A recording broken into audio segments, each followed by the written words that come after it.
Greetings and salutations, everybody. Welcome to the best damn movie-related show on the planet Earth, the John Campea Show, coming from right here in our quaint little studio. I'm, of course, your host, John Campea, and this is the show where we talk about the things that we love.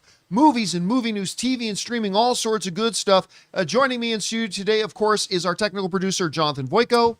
I nailed that intro. I'm going to pat myself on the shoulder for that. You did it so well. Writer, director, producer, Robert Meyer Burnett. I feel like I'm on a whole different show now. It's all fresh and dandy here now. Wow. But most importantly, of course, you guys are here. Thank you so much for being here, making our little show part of your day. And here's how today's show is going to go. We're going to start off by talking about a number of predetermined topics we got lined up for you guys.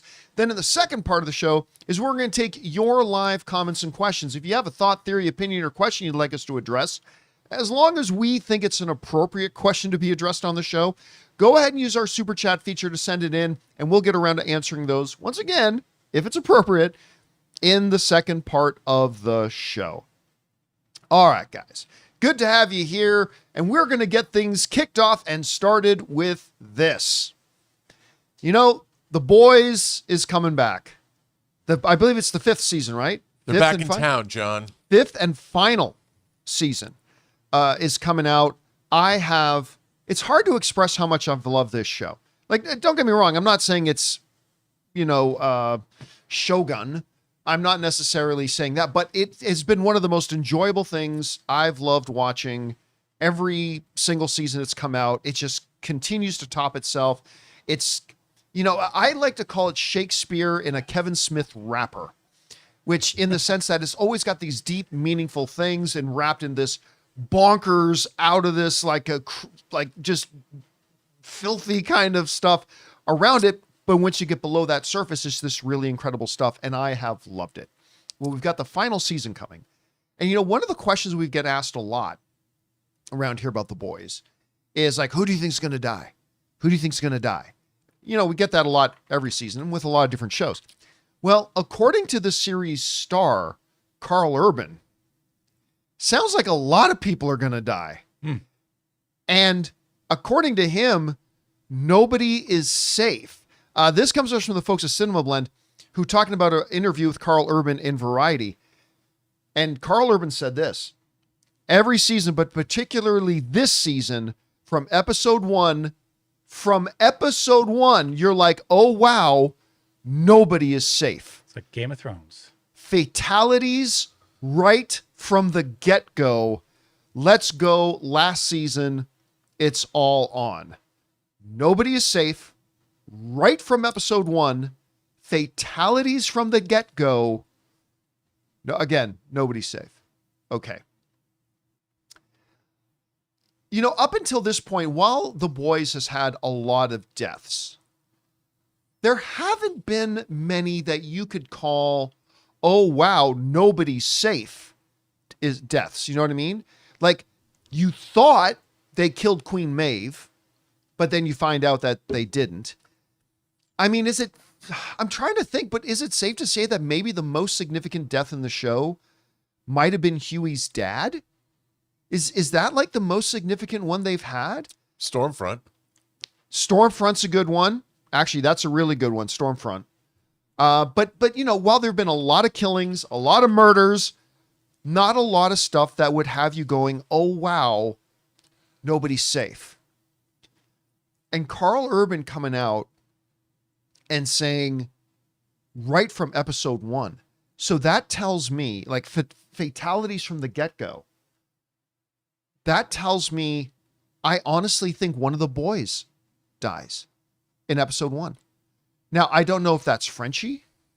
I don't know if, I forget the Asian girl's name. I don't know if it's Mother's Milk. I don't know. I'm doubting it's Huey or Butcher. I don't think it's going to be Starlight. Like if you watched Gen V, she's really going to, I think they've set her up as a major player in the fight. She might not make it to the end. Kimiko. That's right. Thank you guys in live chat. Kimiko. So, I mean, there's a lot going on here. Clearly, I think probably a couple more members of the active, the 7 probably go. Who, when, where, I don't know. But But was Black like a song Noir. lyric. What's that? The song lyric. I don't know who, what, when, where. Oh, they're yeah. gonna go. That was inadvertent. That wasn't Surprisingly even enough. generated by Suno. But man, I cannot wait, and I love the idea. Look, some of the people, everybody knows that Sons of Anarchy, right there, is one of my top 3 all-time favorite television shows. And some people would sometimes ask me, wouldn't it frustrate you that like big key main characters would die on the show? And I would say no, because it kept me on the edge of my seat. You never knew what was going to happen. Every time, maybe it's Chibs or whoever would get into like a gunfight. Like if James Bond is in a movie and gets in a gunfight, you're not worried that James Bond is going to die. Although they kind of changed that a little bit in the last one. But I mean, halfway through the movie and James Bond gets into a gunfight, you're not worried James Bond is going to, James Gunn. You don't worry that James Bond is going to die. And because, he's the show, they're not going to do that right now. But like with a show like Sons of Anarchy, Sopranos, what was the other one? Game of Thrones. Yeah. Like whenever a character is in a life-threatening situation, that could be their last scene. And like for a show like Sons of Anarchy, that always just added an extra layer of tension and edge and stakes, right? And if they can start bringing that into The Boys for the final season, that's just going to push it even more over the top. Anyway, I love what Karl Urban is saying here, Rob. What do you think about what he said? How do you interpret it? And who do you think is going to go in episode 1? Well, just judging from the trailers, it looks almost like it takes place in a post-apocalyptic world. And I mean, if we have that kind of conflagration when everybody, if the soup apocalypse is brought down, which I think would be way cool, to see the world go to hell in a handbasket, it wouldn't surprise me. And by the way, I wouldn't be surprised if Huey did die in the first episode. You'd think because he began the series with his girlfriend. It's kind of been ghosted. A series told from his perspective. Yeah. So that to me, that would be. Now, do I think he's going to die? Probably not. But it wouldn't surprise me if he did, because this show, its cavalier way that it kills people is amazing. Maybe not the principles, but just this show has made my jaw hit the floor more than a lot of other shows I've ever watched, up until maybe The Beauty recently. But this show has done some things I never thought I'd see on television. So I think I wouldn't be surprised if all, like you were talking about the boys dying, I wouldn't be surprised if they all die. And I Butch is going to go out killing Homelander, or something like that. I don't think it's going to end happily. I think you might have their child, remaining, being when Homelander gets wasted, the new Homelander is going to be, his son taking on the mantle, the father. So the horror will continue, because this show can't have a happy ending. And sure, the other characters will go on. We've got Vought Rising, which is coming out, which is the early days of Soldier Boy, which sounds great. The designs for that show look incredible. And are they still doing the Mexican, like The Boys, like which I think is Vought Mexico? Yeah, or like they might. I would love to see that too, especially if they lean into the Mexican wrestling, like Santo and all the wrestling superhero movies that they made. The Lucha Libre stuff. Yeah. I love all that stuff. And when I was a kid, I loved those movies. They were hard to see, but I would like to see all of that. And then they've got, Gen V, obviously, but the Vought Rising show sounds great. So I don't think they could waste everybody. I mean, it would not surprise me. I hate to say this because a lot of people haven't seen it, but there's a British science fiction show called Blake's 7. It only ran 4 seasons, and they've been re-releasing it on disc recently, and they've redone the special effects.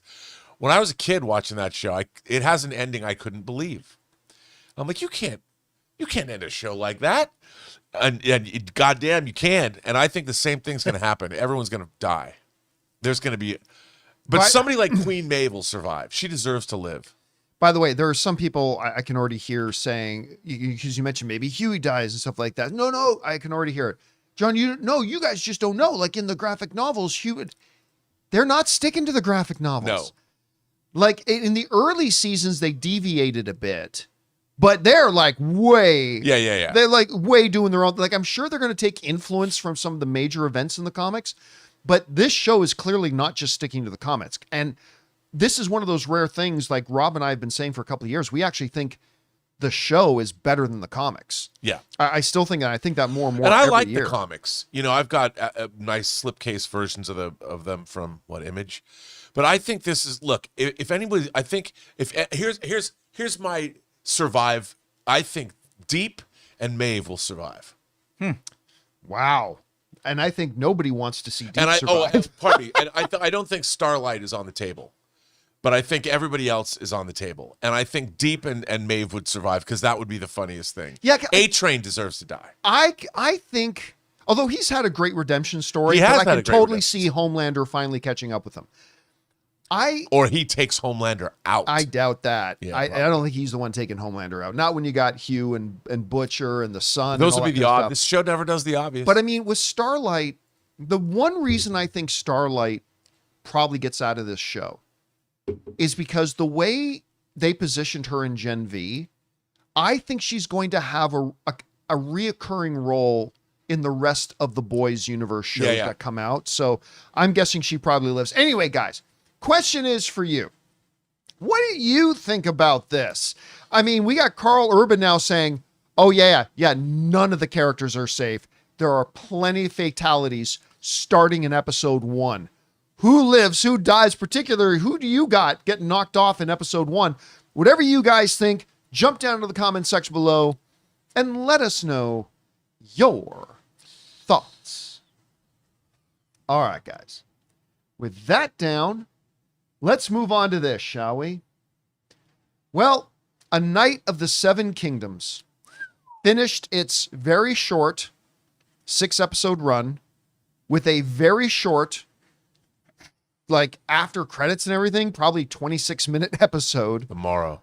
That following in all of the Game of Thrones seasons, whether they be Game of Thrones proper or House of the Dragon, the big events happen in the second to last episode, and then the final episode is just kind of meant to tie everything off and just open a little bit of a door to what's to come in the next season.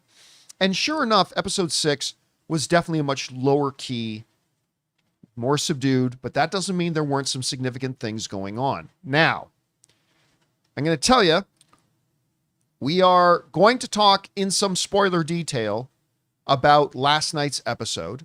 So if you have not seen A Knight of the Seven Kingdoms, final episode, you may want to pay heed to this spoilers warning.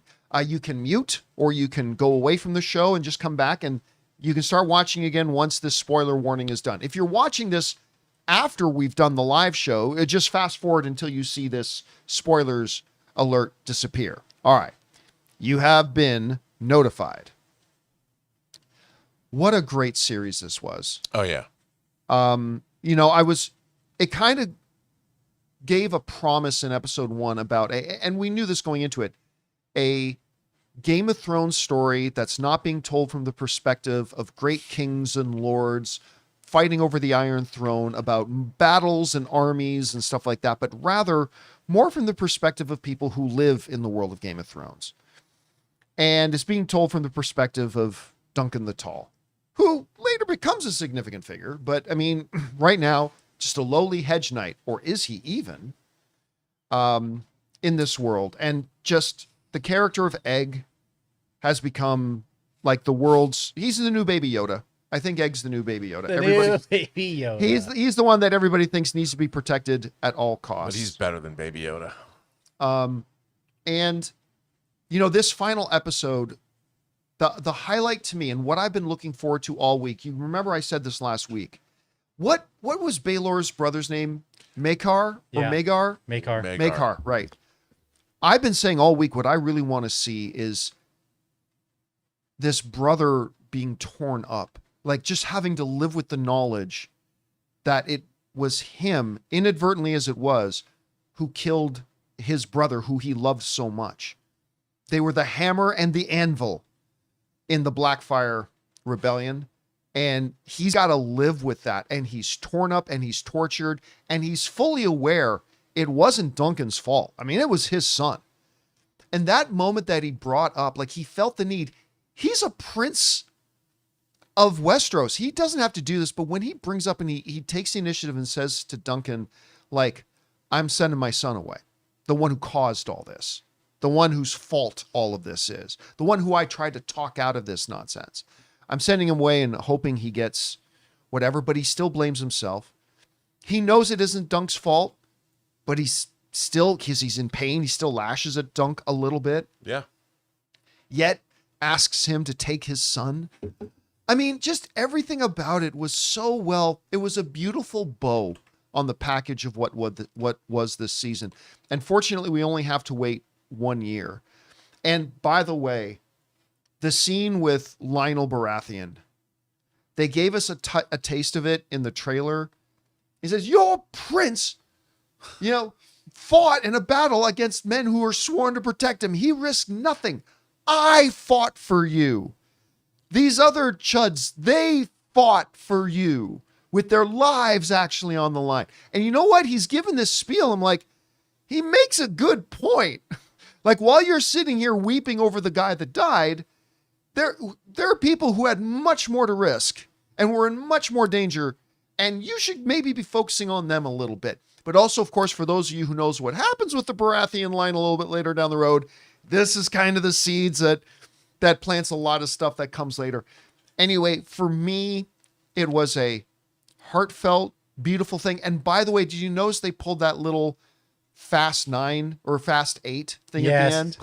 Yeah. Where It was well done. I could hear it in my head, "Till I see you again," as they're riding off, and you see Arlen Pennytree riding beside him and then going off and riding away. I thought that was beautiful. Yeah, it was It was a great way to end. And then this perfect little button, "Where's Egg?"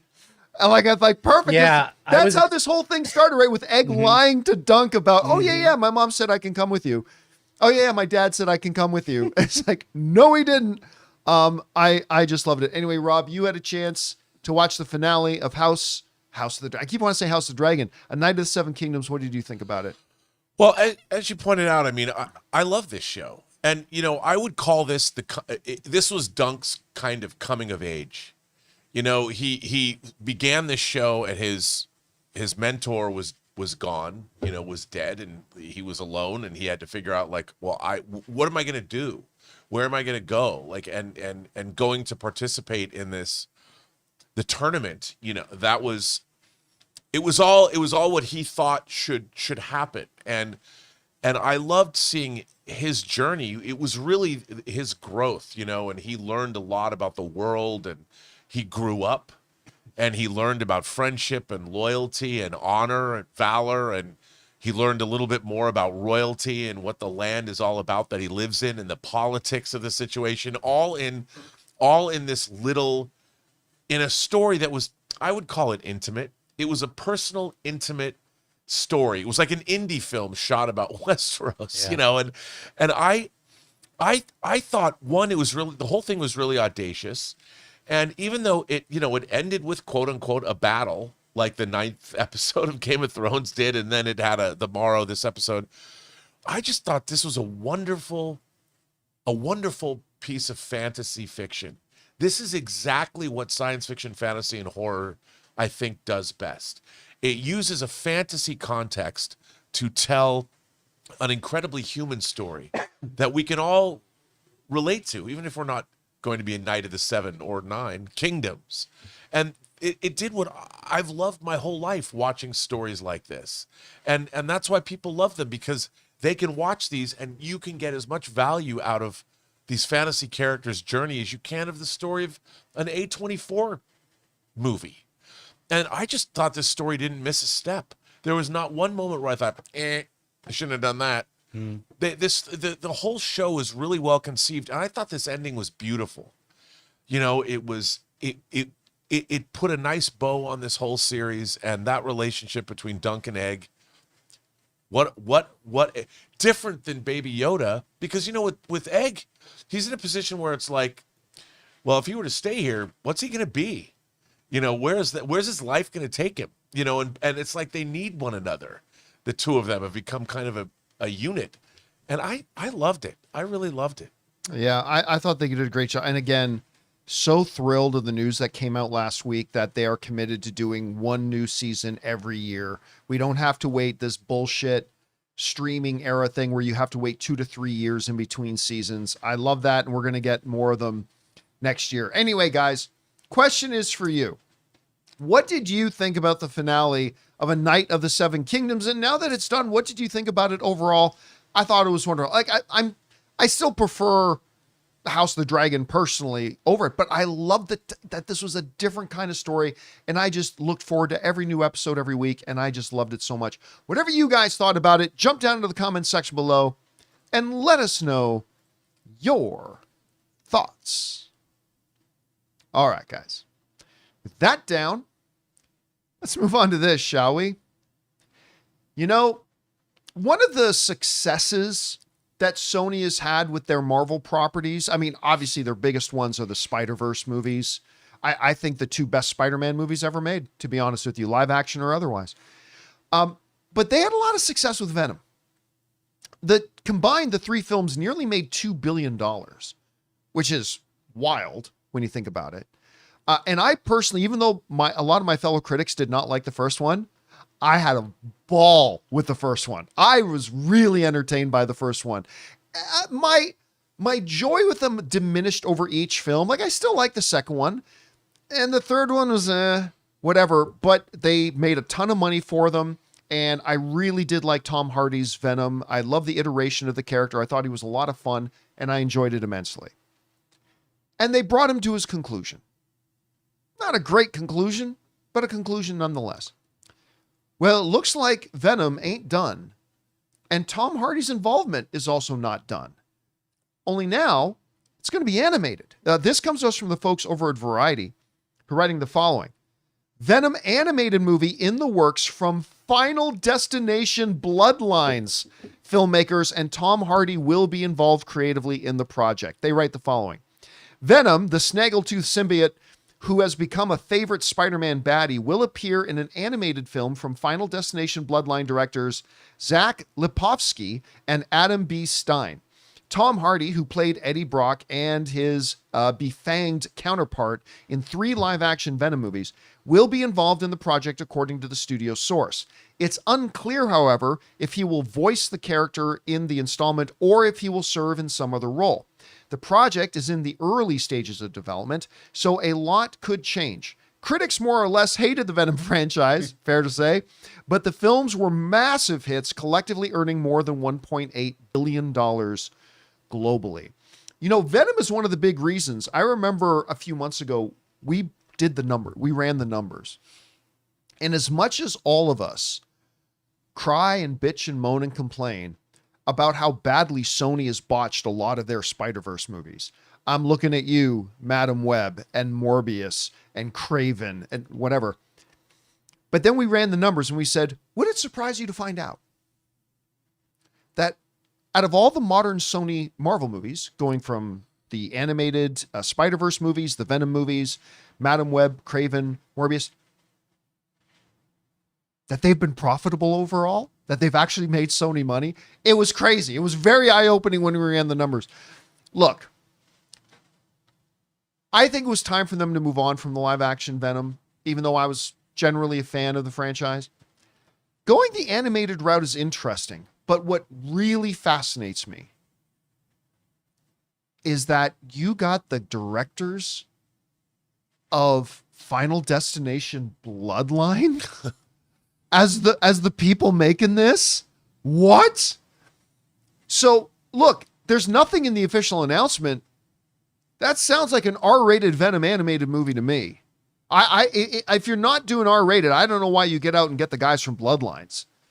And Bloodlines is by far my favorite Final Destination film. I'm not even a big fan of the franchise, but Bloodlines won me over, man. That movie is so bonkers and so crazy and so out of its mind. I had a blast watching it, and that these guys are doing this is crazy. Now, that is going to bring up the question then.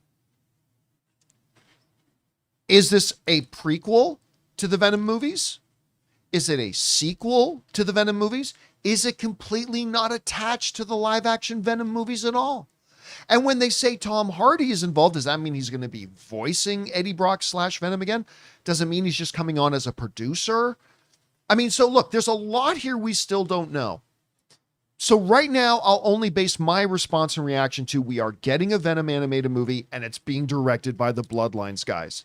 Sign me up. Sign me up. This sounds wild. And it's going to be done by Sony Animation, the same people behind Spider-Man Across the Spider-Verse and all that kind of stuff. So I think this sounds fantastic. I'm very excited about this news. Rob, you heard that there's a Venom animated movie coming from the guys who made Bloodlines. What do you think about this? Well, I really kind of like this idea because on one hand, the Into the Spider-Verse movies have been great. So you've got a precedent there. Now, if you'd made a really successful live action movie at Warner Brothers, a Final Destination movie, and your next project is a Venom animated film for Sony, I would think that's because somebody had a good idea and pitched it. Like maybe these guys leveraged their success and went to Sony and said, we have an idea. Could have been that the idea was floated by Sony and they just had the best pitch. But I just like the fact that these guys had an idea for this movie. That's what I want to see. I don't know why they're doing this. It's kind of it's a weird departure from what they've done. That's why I want to believe that it's happening because they either had a good idea or Sony threw out the idea and they come up with a great pitch and somebody said yes and they leapt at it because they could have gone to direct anything after Final Destination Bloodlines. Well, let's not act like Bloodlines made $1 billion. Well, no, but I mean in office, terms of getting another genre yep, film. Their names are hot right now. Yeah, they could have done the new Final Destination movie, but this is a departure. So this is something that's wild, and for that reason alone, it's one of those things where I want to see what happens from a creative standpoint. And if Tom Hardy's going to be involved and agrees to voice it or come on board as a producer or something, I think this character lends itself quite well to animation, especially if you have an adjunct of the animation team that worked on the Into the Spider-Verse movies, because that modern approach, they gave us something with those Spider-Verse movies that we haven't really seen before. Oh, I love them so much. And the character of Venom belongs in that kind of an animated scenario. I don't know what it's going to be. All I know is last week, if you'd asked me if I was excited about this, I would have said, well. But knowing that there's probably an authorship behind this and there's a reason it's getting made, I'm like, all right, now you have my attention. I'm in. Where do we think this lands? Because it's Sony. Is this going to be theatrical, or does this stream on Netflix, or does Disney Plus take it? Oh, I think it's definitely going to be theatrical. I do too. 100% it's going to be theatrical. Yeah. And then afterwards, because Netflix does work with Sony, but I guess it would be on Disney Plus then. Well, it all depends on how they're going to structure it. I mean, theoretically speaking, they could take it anywhere if they wanted to. I mean, if they could put it on Disney Plus, they could put it on Peacock, they could put it on Paramount Plus, they could put it on HBO. I mean, it's really a high spec. That's the thing about Sony. They adopted we are not in the arms race. We are the weapons manufacturers for everybody else running the arms race, and then we'll sell our product to the highest bidder. It's a philosophy that's been working for them very well, and we'll see what we got. Now, I'm willing to bet, it's not saying anything here, I'm willing to bet it's going to be in the same animation style as Spider-Verse. Yeah. Because that's worked for them, and I think they're going to want it to visually be identified with Spider-Verse. Not that we know if it's actually going to be connected to Spider-Verse. It does bring up another interesting thing, though. Mm-hmm. Look, we've known for a while, although some people just seem to refuse to get the memo, we are not going to be getting a live-action Miles Morales anytime soon. You know, Kevin Feige came out and said explicitly, the one thing that I've been told is I have to keep my hands off Miles Morales. I have no access to Miles Morales, done, because Sony's got a lot of plans for him. So we're not going to see a live action Miles. But with Venom ending his Sony movie run, it did bring up a lot of speculation about whether or not we could see a new iteration of Venom in the MCU. If Sony's going to make another animated movie, I'm starting to doubt we're going to get Venom anytime soon in the MCU either. I don't know, Rob, what do you think about that? Well, I probably I agree with you. You know, I think also during the Into the Spider-Verse development process and Across the Spider-Verse, Beyond the Spider-Verse, they might have hit on a Venom idea that they thought was really, really good. But they knew they wanted to have that a different kind of a sensibility, and these directors might have had the best pitch for it. So I would agree. I think that this is Sony further cementing their control of the Spider-Verse franchise. And look, there are other stuff they tried it. The Madam Webs, the Morbiuses, the Cravens, that didn't work. What worked was Venom. Let's continue on with that. That makes sense. That's a good business plan for me. It makes sense to me. All right, guys, question is for you. What do you think about this? I love it. We're getting a Venom animated movie. That's fine, but it's going to be made by the guys who made Final Destination Bloodlines, which I thought was bonkers great. And combining this, it could be pretty awesome. I don't know, whatever you guys think about it, jump down to the comment section below and let us know your thoughts. You know, it's funny. I just finished saying again, Kevin Feige explicitly said, we are not allowed to have Miles Morales. We are not allowed to touch Miles Morales. I have been told in Kevin Feige's direct quote to keep my hands off. No Miles Morales. I just said that. And yet somebody in the live chat just said, do you guys think Miles Morales will show up in Secret Wars? Huh. It's almost like I didn't just say something about that. Anyway. You got a point. All right. With that down, guys, we still have a couple of other main topics to talk about, including it looks like we just got leaked to us who is the main villain in the upcoming Super Mario movie. It's not Bowser.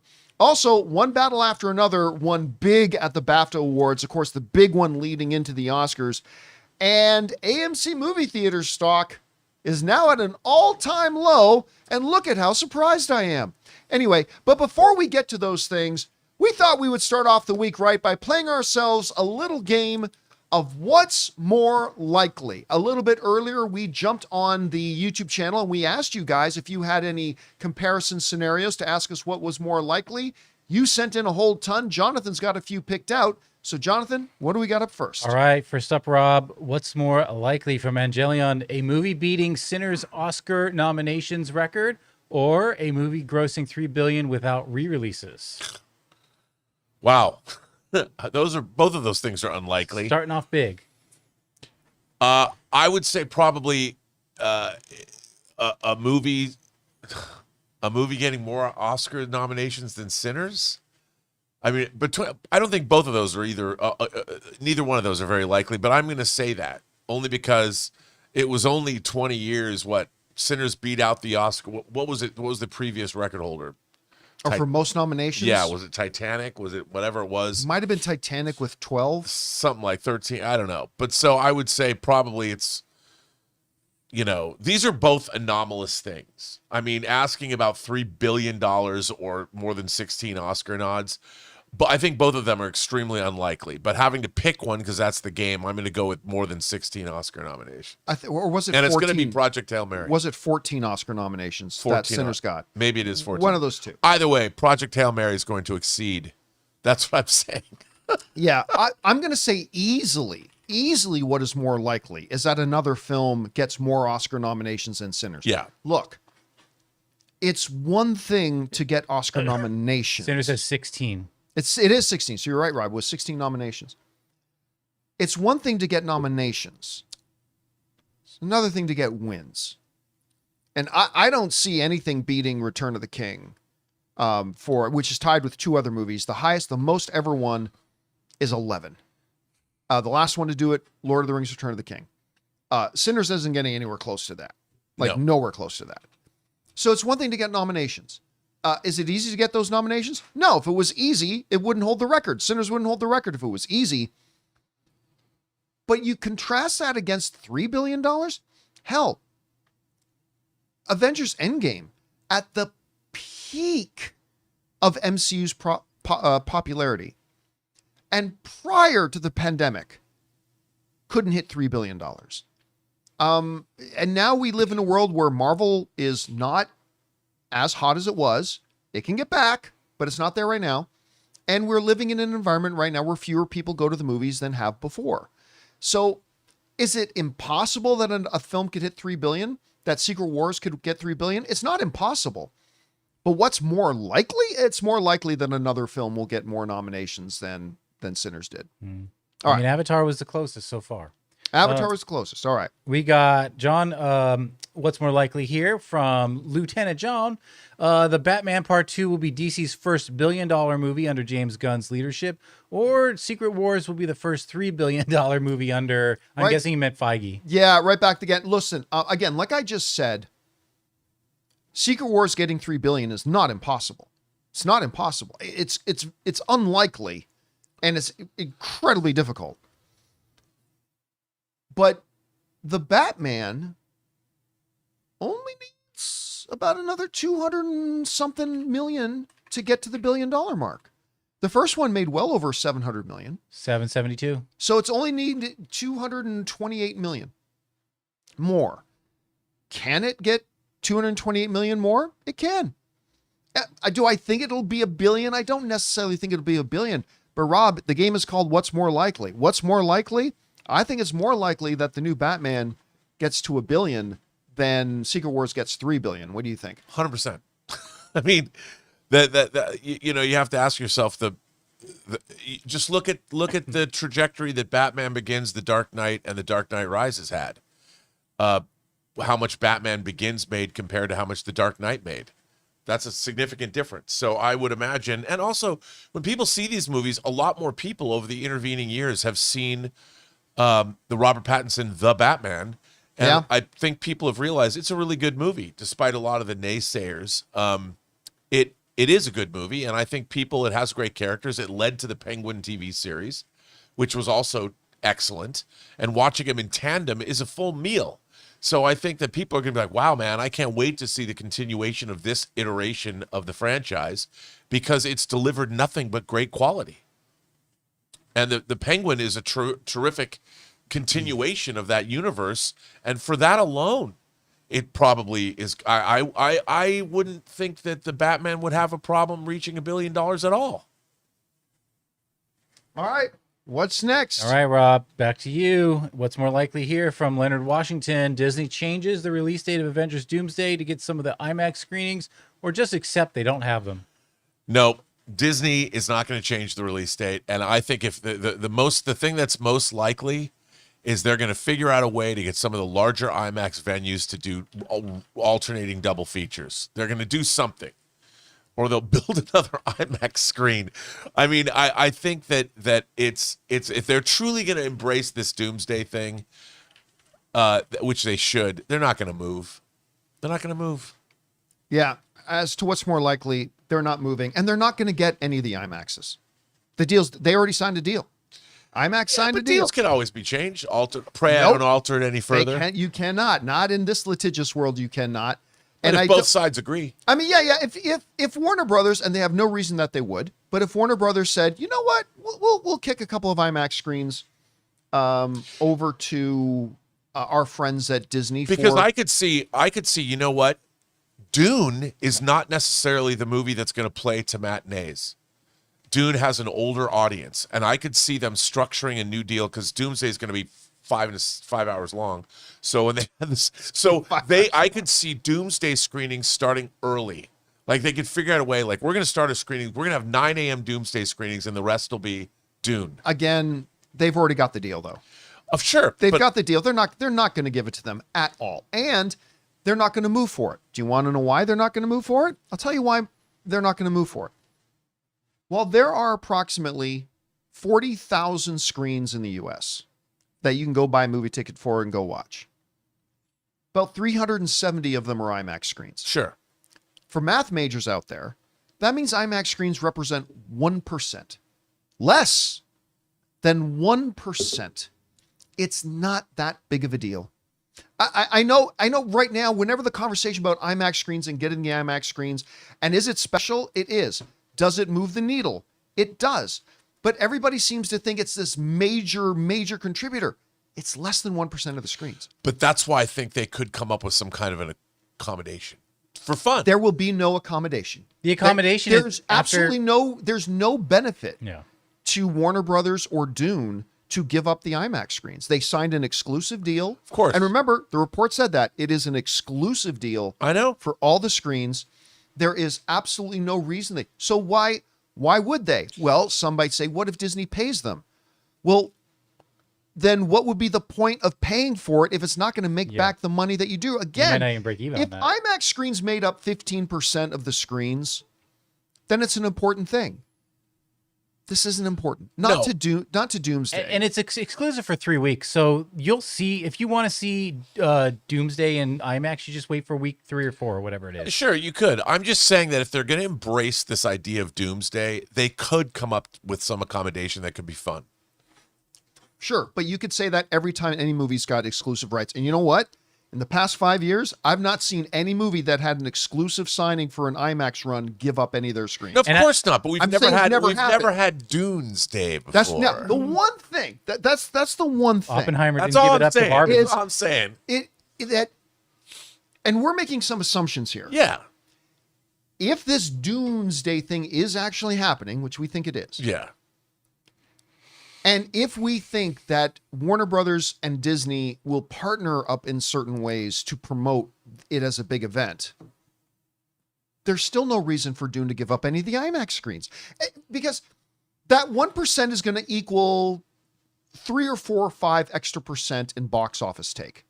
And Dune 3 is going to need that I was going to say far Dune- more than, yeah, I was gonna than say. Doomsday does. It's Dune true. needs that more. But I'm Right. just saying. Because Doomsday is going to make 3 times the amount of money that Dune does. Yeah, of so there's course. no reason Dune is going to give up those screens because they're going to need that money. I just think that, here the only reason also that if you look at that Lord Miller video about how many different versions of Project Hail Mary they're preparing for different screens, this is more par for the course. I mean, Sinners kind of did the same thing. And I think that's the only reason. There's so many now different versions that they're making that they might come up with like something. If Doomsday, I'm only saying that if Doomsday becomes a thing that they can promote, like a special fun thing, because it would be fun. I would have assumed. I mean, we're dragging this out. Again, I'm just saying it has literally never happened. And And it'll be fun is not a reason for Warner Brothers to give up money. I would have I don't assumed think that anyone would be IMAX giving up money though. I would have assumed They that would be. IMAX would have approached Disney before they signed the dotted line. I mean, just to let them know, because I don't think this Not is to a mention, I surprise think to you and Disney. I both agree that Dune is going to be the better IMAX presentation than Doomsday. Yes. And so, yeah, I just... Now, look, if the situation were reversed, if Doomsday had the rights to IMAX, I would say there's maybe a 5% chance they'll share some of that with Dune because it's really not going to move the needle financially at all for Doomsday, at all. No. But because it isn't reversed, and it does move the needle for a movie like Dune, which is not going to be $1 billion film, that extra 50, 60, 70 million dollars represents a huge thing to their bottom line as opposed to, say, Doomsday.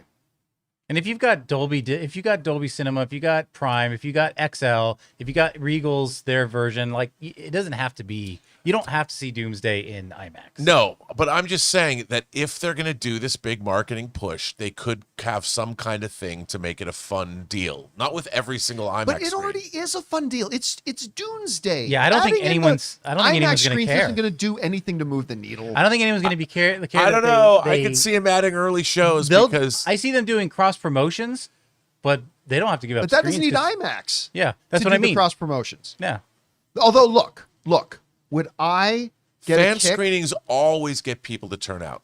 But they don't need IMAX. They don't need IMAX to I do don't it. know. I'm They just don't. saying. They just don't. Look, I will say though, would I be in line with you if our like AMC Universal City Walk with the IMAX screen there, if one Friday night they had Dune 3 at 6:30 and Doomsday at 9:30?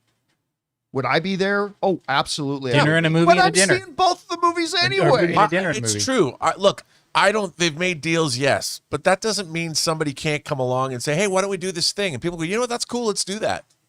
Wouldn't it be cool if? Sure. But then why hasn't that happened ever before? Well, because there's never been a Doomsday before. That's true. But again, there's no precedent for this. So No, but these are two movies that they're unprecedented. let's put in it this terms of way. their- You're dead wrong, but I hope I'll accept that. I hope in what, 10 months from now? Yeah. 9 months? I really do. I honestly hope we can do this show and you can say to me, I told you so. Look, I really do hang on hope a sec. that. Let I me would just- love it if that happens. I'm not saying it's going to happen. Oh, no, I'm of course saying not. Of it's course something not. that You're could thinking be it's fun. possible. I've Yeah. got You think it's Zaslav's number possible, right yeah. here. I've got Feige's number right here. Let's get him on a speaker. We got our audience. Let's call him right now and get this done. But you know what I think? I do think the fact that, look, you have one actress who's in both movies. There's so many Yeah. things. There's so many things. I mean, Florence Pugh herself could be in one movie, she's an Avenger. In the other movies, she's Princess Irulan. You could build a whole thing around. Oh, they 100% should. I mean, that's 100% that's they why should. it could be this whole thing. The world needs some more fun, for God's sake. This town needs an enema. But again, it is What's going that to be fun without IMAX. Well, I know, It's but 1% of the of screens. course, but it could still be fun. All right. It's just something I cool. don't disagree that it would be fun, but I'm just saying it's going to be fun anyway. Doomsday is going to be fun. Hey, I'm just excited about the Project Hail Mary popcorn bucket. I never thought we'd get something that cool. Oh, I wish we had talked about that I'm last thinking week. that we are going to have, you know what? For all the way the world's going to hell in a handbasket everywhere else, Doomsday could come save our fun. There you go. All right. But it's going to do it without IMAX. It We'll doesn't need see. IMAX to do it. All right, what's next? I have no idea who we're leading. I'm just going to go to Rob. I think we're on number 4. Zach Grant, what's more likely? Denis Villeneuve wins a Directing Academy Award for Dune 3, or his James Bond movie breaks $700 million at the box office? Oh, I'm going to go with James Bond. I think that the James Bond franchise, the Daniel Craig era, proved you had your first $1 billion Bond, and both Spectre and No Time to Die made over $700 million. So, and having Denis Villeneuve come in and do a Bond movie, I would assume that movie is going to easily go past $700 million. Now, do I think he's going to get nominated for Doom 3? Yes, but I don't think he's going to win. So I think it's more likely that his Bond will make over $700 million worldwide. Yeah, I think it's very possible he could win, but you're 100% right. I mean, I expect the new James Bond with the new actor, one of the best directors in the world, Amazon putting the full power of their marketing money behind it to make $700 million. I'd be shocked if it didn't. I would be shocked if it didn't make $700 million. The trick with an Oscar is Denis Villeneuve could do the best directing of his life with Dune 3. But if somebody else just does a little bit better that year, that's completely like you can't play defense in the Oscars. All you can do is the best you can do. And if somebody else happens to do a little bit better, there's nothing you can do about that. So you just never know. But I think Rob's right about this. I fully expect this new Bond movie to make $700 million. Yeah. All right. What's next? All right, number 5. John, we're going to go to you. Sweaty Nerd says, with He-Man coming, what's more likely, we get a Thundercats movie or not? You know, I wish you had phrased the question a little bit differently. Like, I wish you had asked, if the He-Man movie is a hit, do we get a Thundercats movie or not? Or if the He-Man movie is a bomb, do we get a Thundercats movie or not? Look, all I know is this, is they have talked about and talked about and talked about getting a Thundercats movie forever. I remember going all the way back, nearly 20 years now, to when some fan did a remarkable job. Yeah. But do you remember this one? Yeah. With Brad Pitt as Lion-O? Yeah. Where somebody like 20 years ago put together this fake Thundercats trailer with like Vin Diesel as Panthro and I think Hugh Jackman as Tigra. Yeah. And like just a whole bunch of other stuff. It was amazing for the time and the way the technology was at the time. And so they've talked about it ever since, and they've always wanted to get one. Even James McAvoy, I remember about 10, 12 years ago, really pushed hard to get a Thundercats movie made. It's never happened. I'm going to say it is more likely that we aren't going to get a live action Thundercats movie. I just think that's more likely. Now, come back and talk to me again if He-Man makes $1 billion. Yeah. That's not likely We'll be either. talking if He-Man makes $1 billion. That's not likely either. But that will change the conversation about a possibility of a Thundercats movie. But do I want to see one? Yes. Do I think we're going to get one? I think it is more likely that we do not. Rob, what about you? I think look, the thing about a Thundercats movie is you're already taking the fantasy level and increasing it and making it. See, here's the thing. Also, they don't say anything about the difference. Did he say live action Thundercats movie? Yeah, it's Okay, implied. Thought He just said a Thundercats yeah, movie or not. I was going to say as a live action. But since the He-Man movie is live action, yeah, I assume they I'm mean assuming live it's action. live action. Because let's face It's- it, no studio's interested in making a direct-to-movie theaters animated Thundercats movie. That's not going to happen. No, but what I'm saying is that the thing about He-Man is you have central characters that are human beings. He-Man himself, and that is an easier proposition than making a Thundercats movie in live action. So I think it's much more likely that we don't get a Thundercats movie. Yeah, but again, I would love it. I really would. I wouldn't mind it. I just don't think it's going to happen. All right, what's next? Final one, Rob. We're going to end this with you. What's more likely from Colin Flynn, Jesse Buckley losing the Oscar this year, or Leonardo DiCaprio losing out? Leonardo DiCaprio losing out. Jesse Buckley's going to win. She's a lock. Yeah. I mean, it's two things. Number one, I don't think Leo is winning. I think it's going to be Timothée Chalamet. So I think it's unlikely that, although he does have a decent chance for sure because he's Leonardo DiCaprio, but I don't think he's winning that award anyway. I think it's going to go to Timothée Chalamet. And you're right, Rob. Buckley is a lock. She's a lock. She is she's about as much of a lock as any category this year. She's kind of been cleaning up, and she deserves it. Her performance in Hamnet, under the direction of Academy Award winner Chloe Zhao, phenomenal. Yeah. Like it's her performance. I think I said this once before after watching Hamnet. It haunted me for weeks. Her performance in it really did. So this one's an easy one for me. I think it is more likely that Leo DiCaprio loses because I don't expect him to win anyway. All right, guys. And that will wrap up this session of What's More Likely. Thank you to all you guys who sent in those scenarios. Keep your eyes open on the YouTube channel for when we put out a call for more scenarios, and maybe you'll see your submission on the next session of What's More Likely. All right, guys. With that down, let's move on to this, shall we? Well, you know what? The Super Mario Brothers movie came out, now, I turned a lot of heads a few months before it came out, and I said, I'm predicting that Super Mario would be the biggest movie of the year. Everybody called me crazy. Now, it did not end up being crazy. You were crazy. It did all not those end IMAX up being the best movie or the top movie of the year. That ended up being Barbie. But it did come in second. Yeah. Making $1.3 billion. I was dubious. I listen, I think a year before it came out, I was dubious too. I had my mind changed. So we've got the sequel coming. Now, I'm not sure that the sequel makes $1 billion, but it's going to be big. And I think a lot of us, I know for myself, have kind of been expecting that once again, Bowser will be the villain. We've seen in the trailer that Bowser Jr. is going to come along. Probably Bowser Jr. gets Bowser out, and now they're the big villain. Well, according to a movie theater description of the movie, we may now have just found out who the actual villain of the sequel to the Super Mario Brothers movie is, and it's Wario. This comes to us from the folks over at Nintendo Life who write, Super Mario Galaxy movie description straight up spoils an unannounced character.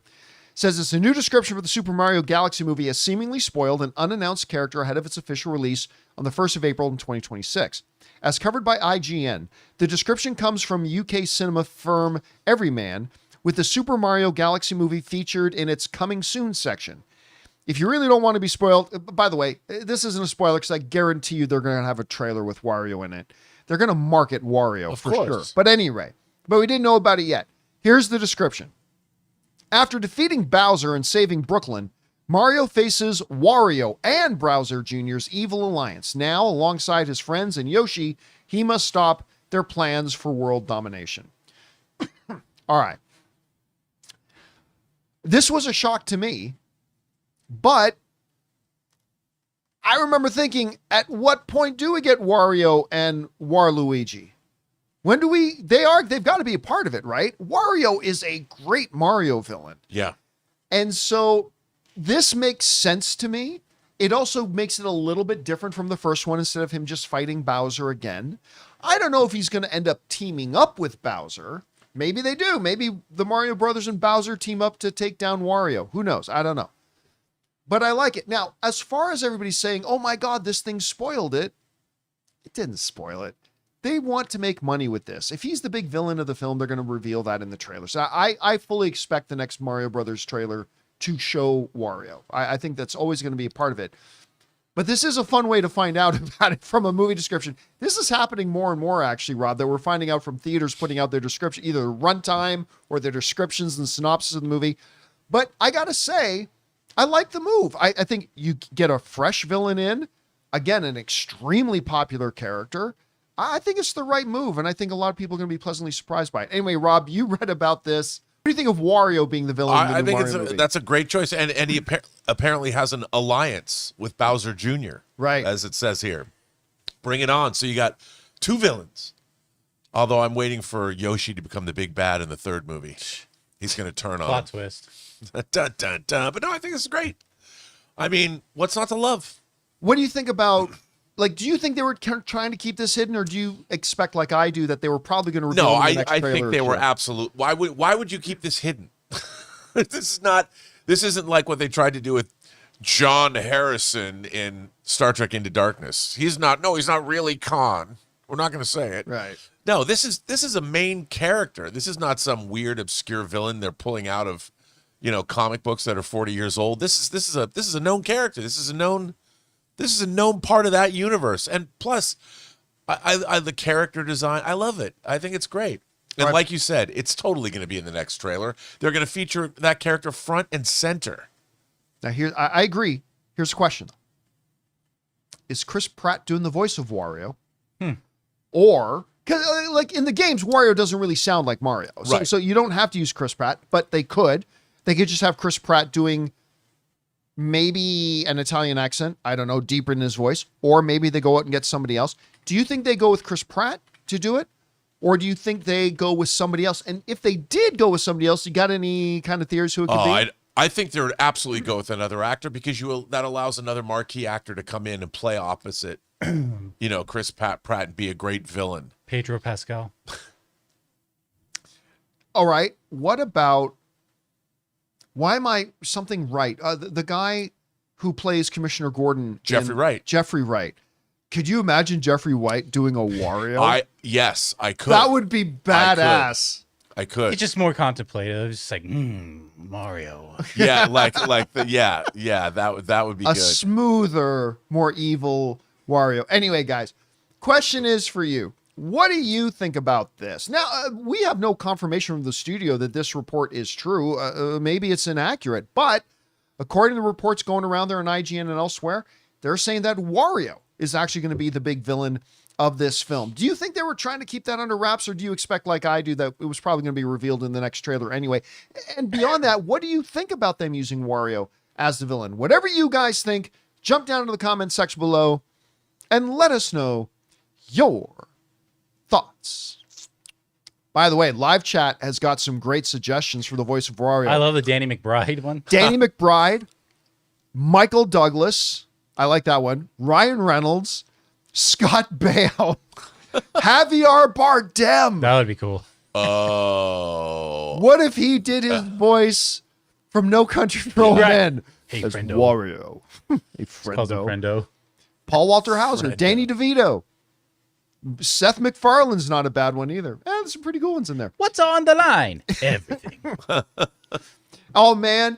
If Seth MacFarlane would do his Peter Griffin Italian, you ever seen that? Yeah. He has a ba-da-da-beep-a-da-bop-a-da-boop.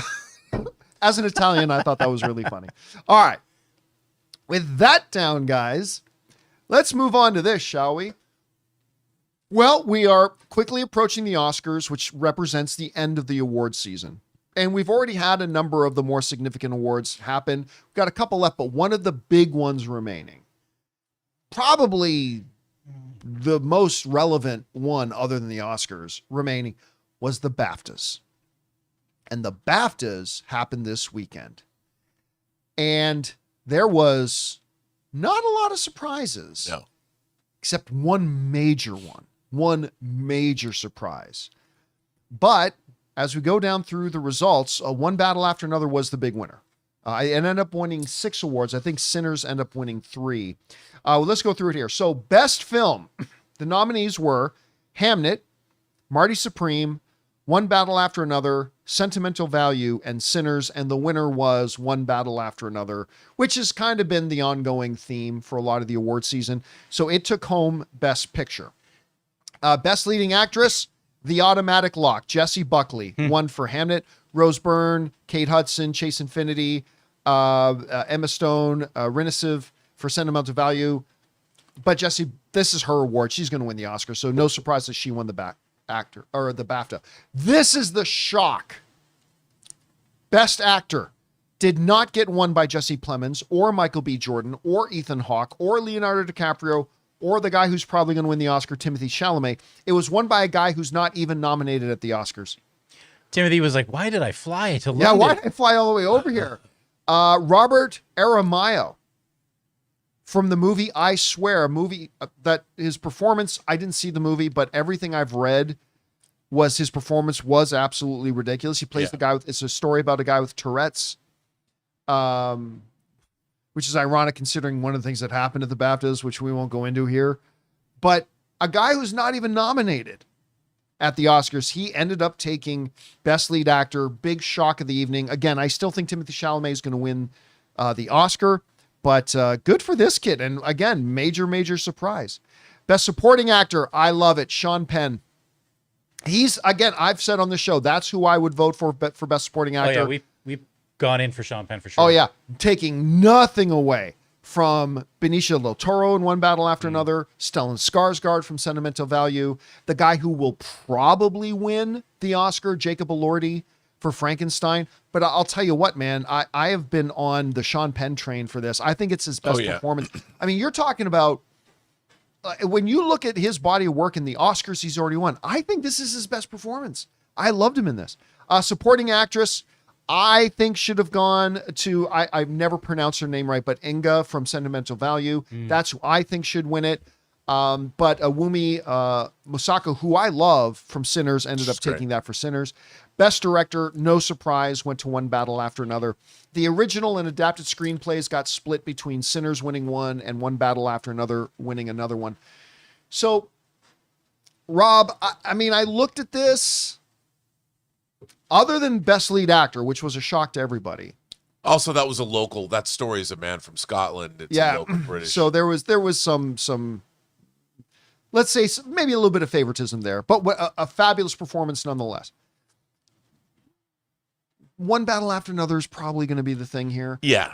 And do you think maybe Sean Penn winning at BAFTA maybe gives him a little bit more of a possibility of taking the Oscar, or do you still think it's going to end up being like either Skarsgård or Elordi? No, I think he's going to take it.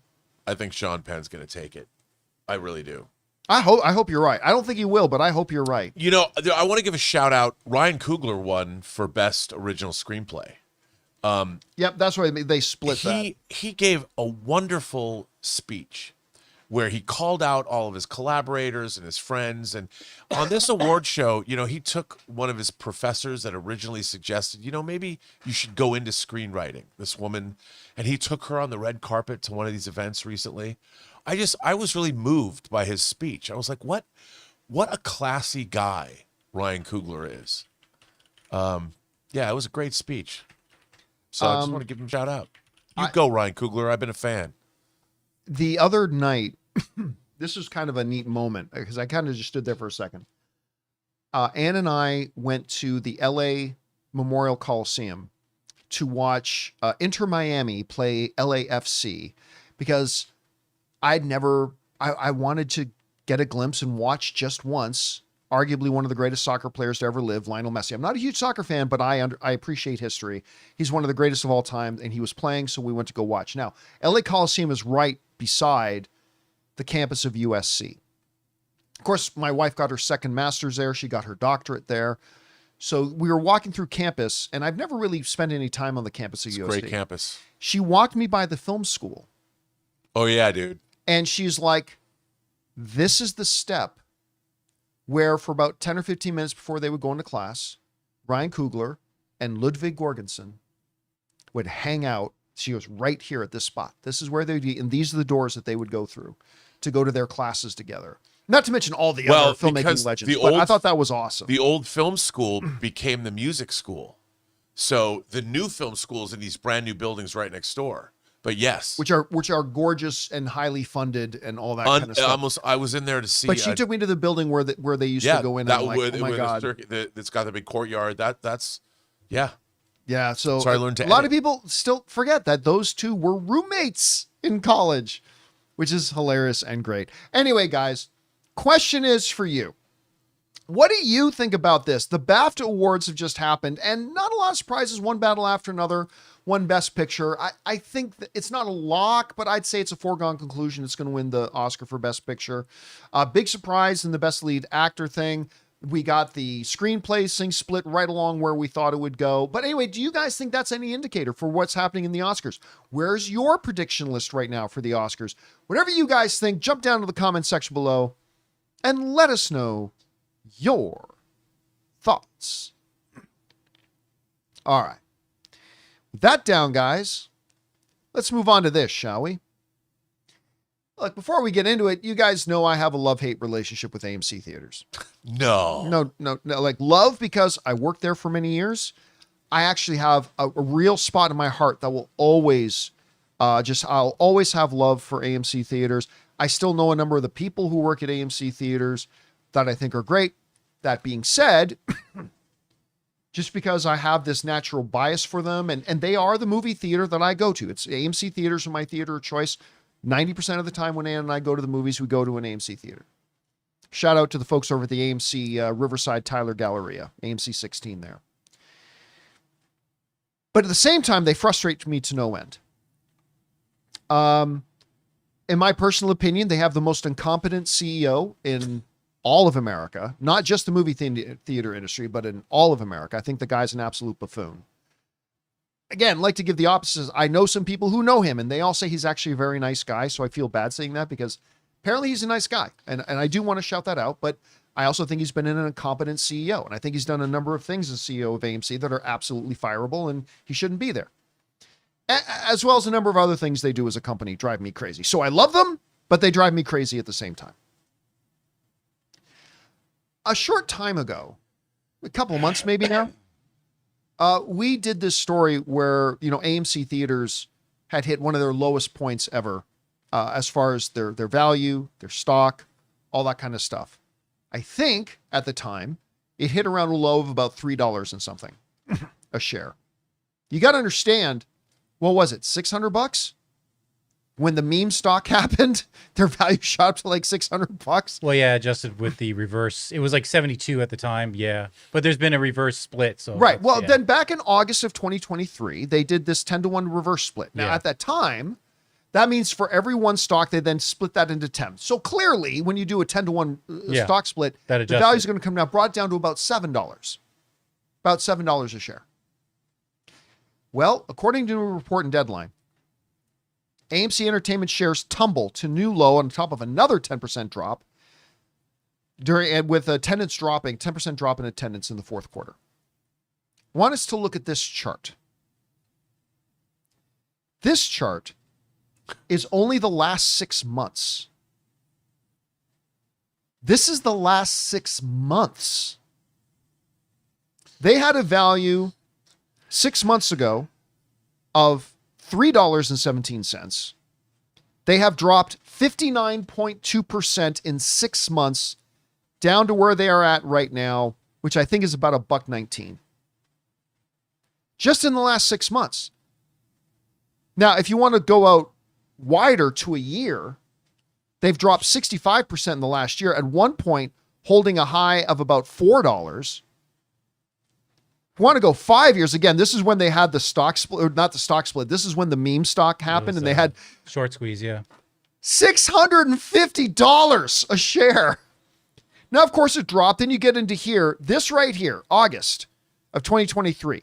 They had a value of $50, $54, $55. Then they did the stock split. It went down to about $13, then down to about $7. But since that time at $7, they've lost another 80% of their value. They are down, once again, just looking at the last 6 months. Now, if you might be thinking, and I understand this, if you're tempted to think, well, hey, it must be hard for all movie theaters right now. And it is hard for all movie theaters right now. But again, look at this chart. This is the chart of AMC theaters for the last 6 months. They've dropped 59.92%, basically 60% in the last 6 months. You go over to the next biggest competitor who's on the stock market, Cinemark. Well, they must have dropped like 60% too. No, they've dropped 2%. Cinemark's dropped 2%. Their value's at $25 a share. Whereas AMC is at about $1.20. Now, look, I am not sitting here pretending this is a apples to apples comparison. Each theater chain has their own set of circumstances. I'm saying that right up front. There absolutely is. However, even without the comparison to something like Cinemark, 60% drop in the last 6 months when it had already dropped a ridiculous amount down to that high point. Remember, 6 months ago, the high point was $3. After the stock split, the 10-to-1 stock split, it was 13. It dropped all the way down to 3, continue to drop and drop and drop. Look, there are some things AMC Theaters does really well, and some things that they just refuse to get their head out of the sand. And by the way, a number of the problems with AMC, I am not representing, are exclusive to AMC. There are some of these problems that are industry. Well, I love maybe that not. Onward is the picture on that movie. Yep. Did not do as well as they'd hoped. By the way, well, of course, that was right at the outset of the pandemic as well. Yeah. But that where those Onward posters are, that was our original AMC movie news office. Yeah. That was a storage. That big round room was a big storage closet, and they gave it to us to use to launch AMC Movie News out of. And for a couple of years, that's where we did AMC Movie News from. However, that being said, there are some of these issues that, of course, other movie theaters have as well. But AMC is the largest movie theater chain in the world. By hook or by crook, they are the ones that need to lead the way and set the example and be the path blazer for the movie theater industry. They're the biggest in the world. And while they do some things certainly well, and I try to make sure we call out when they do some things well, they have great screens. They've done a marvelous job renovating a large percentage of their theaters over the past 6-7 years and upgrading the theaters. They really have, and they deserve all the credit in the world for that. And I try to give it whenever I can. At the same time, they still lead the way with prices, and not in a good way. I remember working at that AMC theater. I was shocked one time when I went, $15 for a ticket that screening. Now there's screenings you can go to at AMC theaters where you're coughing up to $24. Still a much cheaper night out than going to the bar. Still a much cheaper night out than going to a club. Still a much cheaper night out than going to a hockey game. Still a much cheaper night than doing almost anything. But compared to itself, I mean, we've been seeing massive price increases. AMC's been leading the way in their price increasing, both with their ticket sales, which has something to do with the movie theater industry as a whole, but also in terms of their concessions. Their concessions are wildly expensive. They've been offering some good deals, give them credit, but massively expensive. They also lead the way with a ridiculous amount of time that they expect you as a paying customer, to sit through commercials. 30 minutes worth. Oh, Rob, they tell you in the app now, the movie will start 20 to 25 minutes. My last visit to AMC theaters, lies. It was 30 minutes after the advertised start time of the movie. 30 minutes after the advertised start time of the movie that movie actually started. Can you imagine buying a video game, dropping down money, paying money, buying a video game, and every time you loaded up your PS5, sit back and relax. These 30 minutes of commercials we're going to show you. Before, you're thinking, wait a minute, I paid for this game. Yeah, too bad. Sit down and watch 30 minutes of commercials before you start getting to play Kratos or whatever. You know? That's what's holding back the new Grand Theft Auto. They're trying to get the 45 minutes of trailers and commercials they're going to put in front of it. That's what's holding it back. Can you imagine paying for an article online? You know, sometimes you go to a place online that says, you got to pay for this article. Great. And you drop down some money to read a particular paper or whatever article online says, great. Now, before your reading pleasure, we like to present to you 30 minutes of commercials you got to watch before you do it. You wouldn't stand for it. I wouldn't stand for it. And it just makes the movie going experience worse. AMC leads the way in making movie going worse. They'll have Nicole Kidman telling you we make movies better. No, you fucking don't. You don't. Because you appear to have no respect for the people coming to your theaters. None. Anyway, that being said, I don't think you were listening. She said heartbreak feels good in a place like this. but then she said, well, it doesn't feel good. No one knew that she was talking about the shareholders. Yeah, yeah, they don't feel good. But I mean, look, at some point, you got to be a board member of AMC and continue to look at a chart like this and see this huge just down, down, down, down, constantly down. At some point, you got to say, we either need to change the leadership or we need our leadership to make a change in direction and reevaluate our core philosophies about what we're doing. The number one job, Rob, I've been saying for years, of the movie theater is to make the movie-going experience as great as possible and to get more people in the doors. What AMC and some others have done has been, we're losing money, so we have two options. Do we try to get more people to come? That's option one. That's the sane option. And therefore, to get more people to come, we may need to make some changes about what our customer experience is like, how we treat our customers, how we value their time, how we value their money, all that kind of stuff. So philosophy number one, we're losing money. Let's get more people to come to the theaters. But that's not the one AMC chooses, Rob. See, there's a second option if you're losing money, which is not try to get more people to come. It's try to get more out of the people who already come. And that is the option that AMC has continued to choose. We don't choose to try to make it more appealing to come to our theater. What we are going to do is try to suck every last drop of money jizz out of the people who are faithful to our theaters and still actually come to our theaters. We're just going to try to get more money out of their wallets to make up for our shortcomings. The result of that is you make a worse movie-going experience, so fewer people come. Oh, fewer people are coming, we're losing more money. We got to try to get more money out of the people who are still coming, and the cycle continues. Like an abusive relationship. That's what AMC is. And I really like going to AMC Prime, and I really like watching my movies there. I really do. But again, this stock drop, their value continuing to go down more and more and more and more. Rob, at some point, they have to change leaderships or change direction. The definition of sanity is just keep doing what you're doing and expect different results. Now, look, that being said, am I tempted to buy up some shares of AMC right now? Well, it looks like a pretty good 2026. I don't think AMC is going to go back to $10 a share, but you buy some.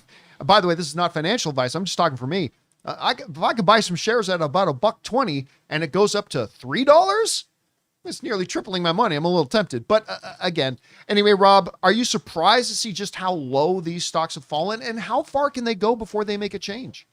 Well, I'm very surprised to see how low that they've gone.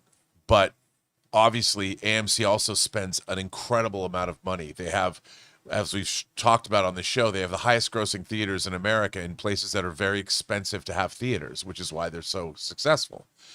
And yeah, you have to figure out ways of getting people into the theaters using innovative ways. I mean, why do people go to the theaters? To see movies. That is your core business. Now, I understand people would then say, well, Rob, they make most of their money by selling concessions and those kinds of things. But also, you want people to come to your theaters to see films. And I would say this, I've been spending a lot of time. I've been two-timing on the Harkins Mountain Grove 16, which I'm sorry. I've been going to the Regal Irvine Spectrum. Which we're both going to go to watch Project Hail Mary in 2 weeks. Since I've been going to the Regal Irvine Spectrum, there's lots of fun stuff that happens in terms of movie going. Like I've said this before, on Halloween, they showed Friday the 13th 3D, and they put it in Auditorium 13. Which was clever. Which everybody was thinking there. And you go to that theater, I saw people dressed up to go see Melania. You know, and there's always something going on. They're always screening Blade Runner the other day. And there's always something going on at this theater. The people at the bars, the bartenders at the two bars they have there, are hilarious. They're totally gregarious people. I look forward. Like, I would go hang out at the Regal Spectrum at the bar, one of the two bars, just to hang out there. Because we talk movies and have funny conversations, and the people come up. People have come up to me that don't even know I'm on the show, and they start just chatting with me in a movie theater. It's fun to go there. And if you walk into the Irvine Spectrum, the whole thing looks like a dance club. I'm like, I want to start spinning here, and I want to use that big neon. Anyway, that's beside the point.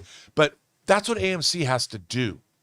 They have to create a culture of cinema that is more fun than just going to see the latest release. You have to want to go. Harkins is the same way. They put in another Cine XL theater close where I have the people that work there. Like, you get to know them. They know you, and you have to make it a destination spot. And it can't be just like, we have to get as much people in as we can, take their money, and then they go on their way. No, you have a loyalty program. Why don't you make it worth people's while to come visit your venue and want to hang out? I don't know what that looks like, but all I can tell you is that going to the Irvine Spectrum, there's more than just seeing a movie there. It's not just that they have a 15 perf 70 millimeter IMAX theater. It's a great IMAX theater. Like, when you go into that IMAX theater, it's like being in a line. In Disneyland, you go down these long corridors, and it's all like you're going into an event. Yeah, you're going to, and at the AMC Burbank, when you go into the Dolby Cinema, it's the same thing. You go down this corridor, and it's all lit up, and it's like this. Like, yeah, man, this is so cool. I mean, everything about being there is like, I don't want to leave. I go to the Irvine Spectrum, I'm like, heck, man, I'd stay here all day. AMC's got to figure out a way to create that in their customers, and I don't know how, but they have to just do something different, because, dude, these stock prices, these aren't just low. These are awful. These are company ending stock prices. They've got to, and look at that chart you showed. Not good. Yeah. And again, I think there are some basic fundamentals, but it's a matter of setting what their overall philosophy is. And I just think their philosophy is stuck somewhere in 1974. And I think they need to change their leadership. And I'm sure it's going to be a really interesting time when I go to CinemaCon this month. Anyway, guys, question is for you. What do you think about this? AMC stock continues to drop like a rock in a lake. How much farther can it go before they either change philosophies or change leadership? I don't know. Whatever you guys think about this, jump down into the comment section below and let us know your thoughts. All right, guys.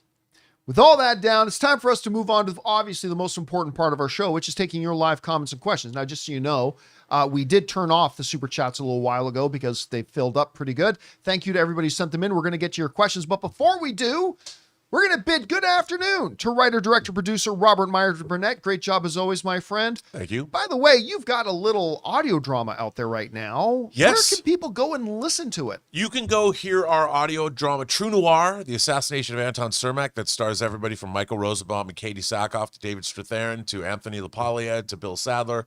You can go to any place, anywhere, Audible, Spotify, Apple, any place you get your audio dramas or audiobooks all around the world.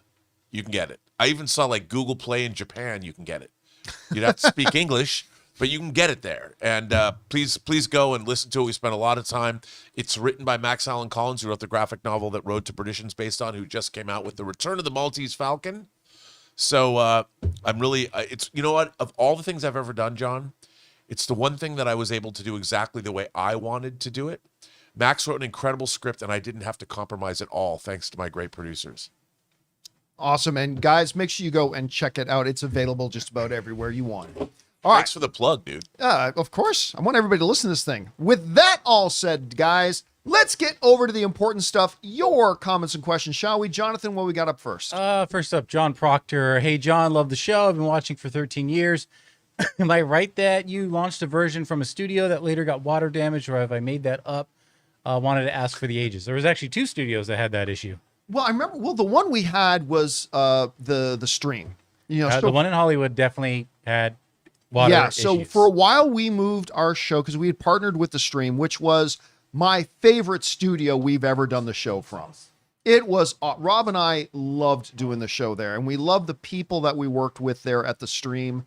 It was a great. It was right in Hollywood. It was just incredible. And then one day, there was a big storm. Yeah. And we showed Didn't have up the greatest there. roof. Didn't have the best. It was an old building. Didn't have the best roof. And we showed up there one day and it was soaked. Yeah. Water was just pouring through. Just pouring In several through. areas. How long was it before we started doing the shows there again after that? It was a little bit. I think you finished the rest of the week back at your Burbank home studio. Yep. And then they had it patched up. Yeah, it after took about a week. But yeah. but then there were still off and on some issues here and there that like But you I said- was in yeah, there. we had one at the AMC storage closet too. I Ye- forgot well, about that one. We had one.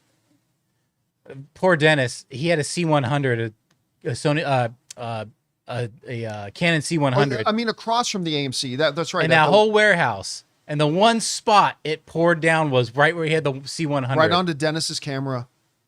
Oh, that was brutal. All right, what's next? Kill the Switch says, "Hi John, will you be watching Marshall's The Yellowstone spinoff?" You know what? As much as I loved Yellowstone, Kind of over it. I'm not. It's not that I'm over it. It's just that it's over. And you know, one of my favorite characters in Yellowstone was the guy who's going to be leading Marshals. Was his wife. And Oh, yeah. I haven't seen his wife or his kid in the trailers at all. And it's like, I know it's one of the characters from Yellowstone, but it's not Yellowstone. So I'm not really interested in watching it. Now, if a bunch of you guys tell me that the show's awesome, I'll probably check it out. But right now, I got to admit, I'm probably not planning on watching it. All right, what's next? Johnny B says, "Hey John, big fan of the show. For the Clayface film, visually, do you think he will look something like or in the vein as he did in Creature Commandos or something else?"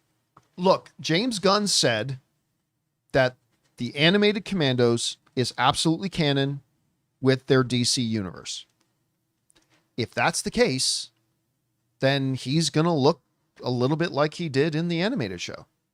Unless he breaks with that and says, nah, we decided that animated's animated, live action is going to be something different. If they do that, fine. But it sounds like he's going to kind of look like the way he did in Commandos. We'll have to wait and see. All right, what's next? Vika says, "Many want Ryan Gosling as Booster Gold. I'm more interested in Lord and Miller directing. A collab between Lord and Miller and Gunn with their distinct humor styles would be mind-blowing." Sure, but I mean, here's the thing about doing X director doing X movies. I mean, you can say these great directors doing this, yeah, but are Lord and Miller going to do a Booster Gold movie? I doubt it. Especially when they're probably going to get nominated for Best Directors for doing Project Hail Mary. So you could say the same thing. I mean, I'd love to see Christopher Nolan do this, or I'd love to see Denis Villeneuve do this, or I want to see Quentin Tarantino. Yeah, but I mean, as film fans, we could do that game all day. Name world great director and X movie. So look, would I be down to see Lord Miller directing a Booster Gold film? Of course I would, but I'm down to see Lord Miller directing anything. So we'll see. All right, what's next? Yuhan says, "Is it likely Netflix will appear at future CinemaCons after the potential WB purchase if they purchase WB?" Well, I mean, actually, look, Sarandos. no, because they won't have anything to do with Warner Bros. Because they're keeping Zaslav in place, probably, right? I don't know if Zaslav's going to stay, but they're keeping DeLuca and Abdi. They're keeping the entire structure, and they said it's going to operate mostly independently. Yeah. But in a recent interview, we talked about this last week. Ted Sarandos says, look, here's the other thing. If we do get Warner Brothers and we have access to their distribution infrastructure, which we have nothing like it, we're going to start putting some Netflix movies in theaters.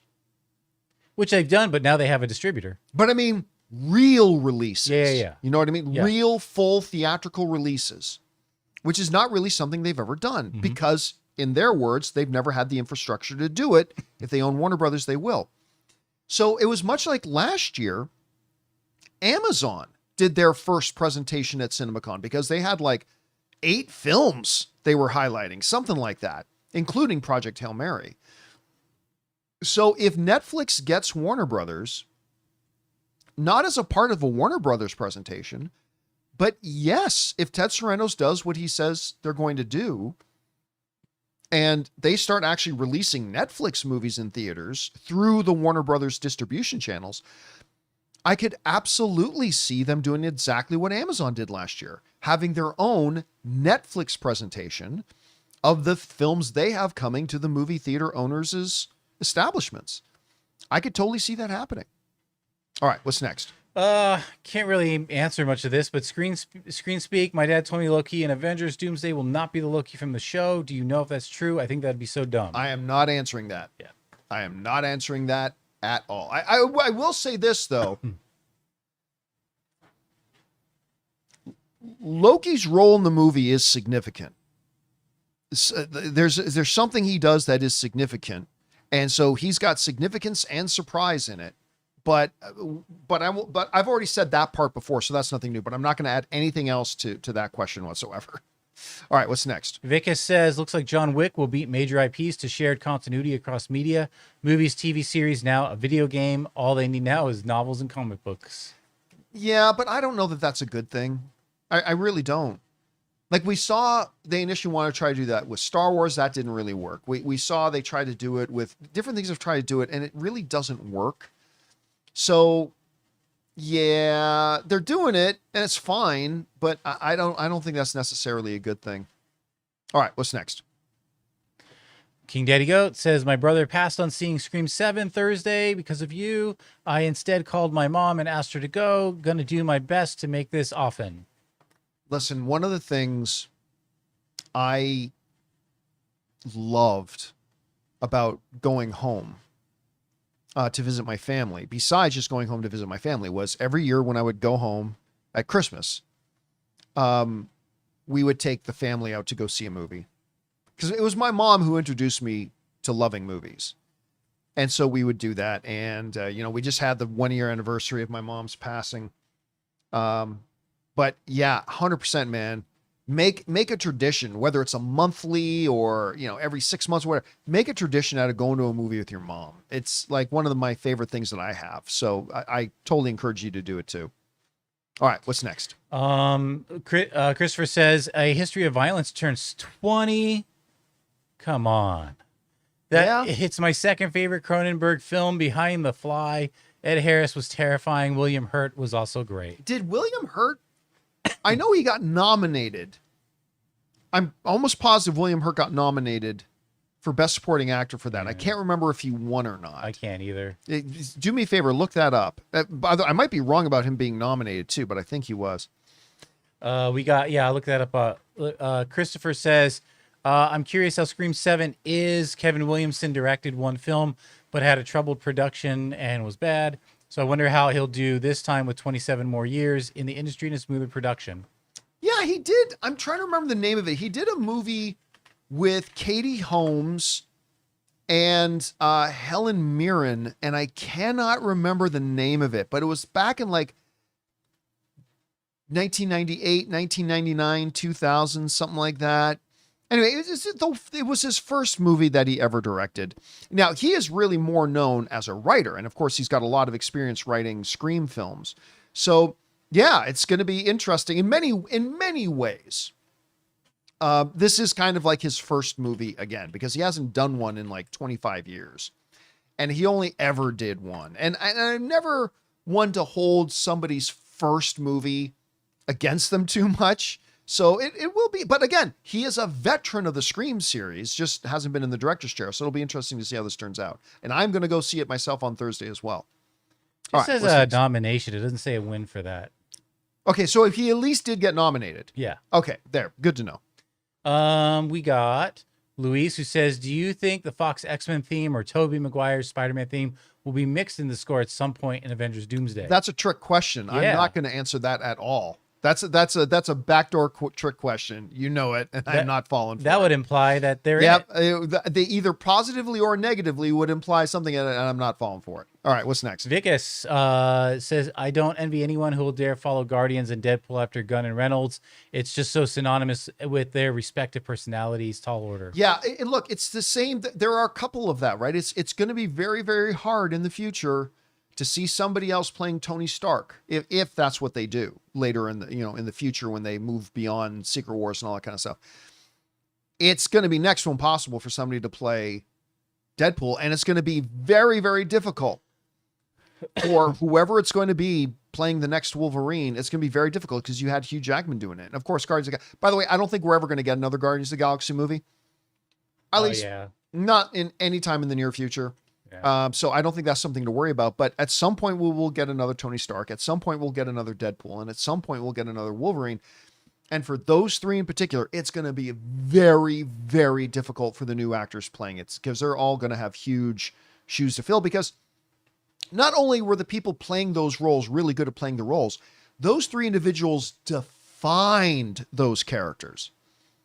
Ryan Reynolds defined Deadpool. Robert Downey Jr. defined Tony Stark. Hugh Jackman really redefined Wolverine. So you're right. It's going to be very difficult for that to happen, but it does have to happen at some point. All right. What's next? Vika says, congrats to Anne. This one's for her. Yeah. My wife, Dr. Ann Campea, started her new job today. She accepted a new position. And what's really going to be weird for her is going all the way back to when she was at Hasbro and the pandemic hit. She started to needing to work from home. She has been working from home ever since, getting close to 7 years. So through all of her time at Hasbro, and then all of her time at Amazon, and then all of her time working for Apple, she worked from home. And this is going to be her first job in nearly 7 years. She had to get up this morning and go drive to work. And now, for the first time in nearly 7 years, I've got the house to myself during the day. I'm going to be like Tom Cruise in Risky Business, running around, singing a cappella and sliding in my underwear. It's going to be a glorious thing. All right, what's next? Scott says, AMC struggled since the 1-for-10 stock split in August 23. Well, they've been struggling since 2020. They struggled before that, man. Yeah. Don't be fooled. They struggled before that. Okay, take a look at this. Right here is where the stock split happened. That's already pretty far down. That's already pretty far down. Actually, let me go back beyond 5 years. I mean, at some point, we're going back now to like 2016, 2017. They were like 300. This is prior to the meme stock.